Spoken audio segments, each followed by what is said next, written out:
નમસ્કાર દર્શક મિત્રો, ન્યૂઝ ફોર ઇન્ડિયામાં આપનું સ્વાગત છે। હું છું આપની સાથે કુમાર। નજર કરીએ સમાચારો પર।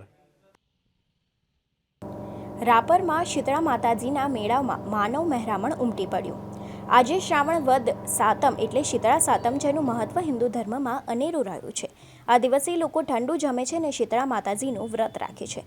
વાગડ વિસ્તારના મુખ્ય રાપર શહેરના નાગાસર તળાવ કિનારે આવેલ રમણીય સ્થળ નાગેશ્વર મંદિર પાસે આવેલ સદીઓ પુરાણા શીતળા માતાનું મંદિર એકમાત્ર વાગડ પંથકમાં આવેલ છે।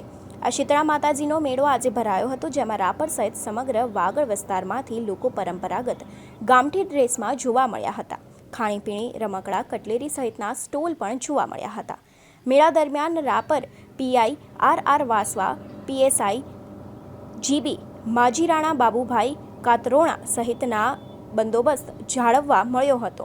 તો મેળામાં નગરપાલિકાના માજી પ્રમુખ હઠુભા સોઢા, મેહુલ રૈયા, ડાયાલાલ ચાવડા સહિતના લોકો પણ ઉપસ્થિત રહ્યા હતા।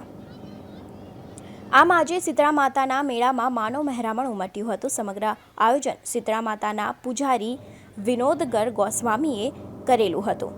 રિપોર્ટર મુકેશ રાજગોર।